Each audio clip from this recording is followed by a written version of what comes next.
Good morning and good day to all of you today. Thank you for tuning in with me this morning. Um, it's just about to be afternoon here in South Africa. Yeah, I want to talk to you today about how do you build great teams. How do you build great teams? How do you build great teams? Now, in South Africa, currently, one of the challenges that we experience in the church world in South Africa is number of new church plants that are taking place. And actually, if you look closely to this thing, you'll realize that there are a number of young leaders who are leaving churches that have been part of for a very, very long time, and they go out to plant new churches. And actually, when you talk to them and you engage them and you find out reasons why they are leaving, and some of them will say their church is stuck, their church is not progressing, and then they feel like there is nothing for them in those churches, and therefore they leave. But also, one of the reasons can be also that the senior pastors are also stuck. The church is rigid. There are no opportunities for young leaders, and therefore they leave. It is very, very important for you to have a great team if you want to achieve God's vision and God's purpose for your church.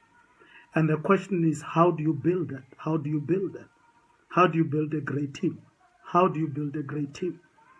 And I believe that in building great teams, it is important that you clearly define your culture. Culture is critical in building teams. It is important that you clearly define your culture. Now, what words defines your culture? What words defines the culture of your organization? What words defines the culture of your church? What are those words that defines the culture of your church? And I want to encourage you to put words to your culture.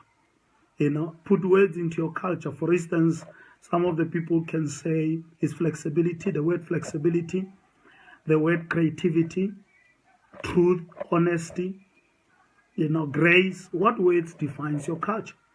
I know of a church in South Africa here. The church actually has its roots in Ghana and has got some churches here in South Africa here and is doing very well.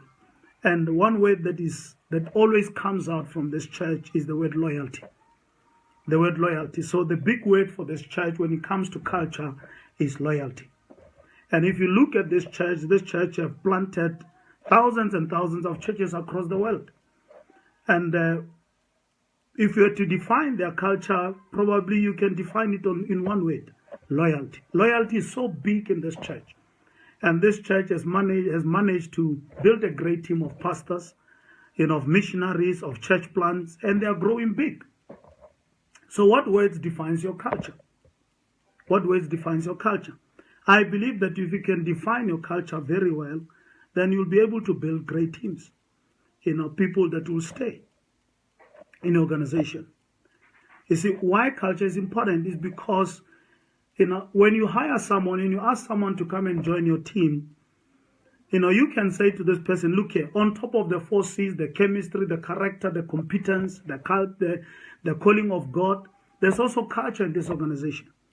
And this culture is important to us. We value it, And then these people knows very well what is held high in this church, what is holy in this church. And if someone breaks the culture, then there's no need for a senior pastor to come and tell this person about, him or her breaking the culture or going against the culture of the organization. Especially when the culture is strong, when the culture is clear to every person, there's no need of the senior pastor always talking to people. Even team members within the organization will begin to talk to this person and make this person accounts and correct the people who breaks culture. You see, when you have a strong culture that is known in organization, it will be far much easier for you to build teams, to build leaders and teams of people that will stay with organization for a very, very long time and go far with you. And therefore, I want to encourage you leaders, don't undermine culture. Sit around the table with your team and put down those words that are critical, that are important to you.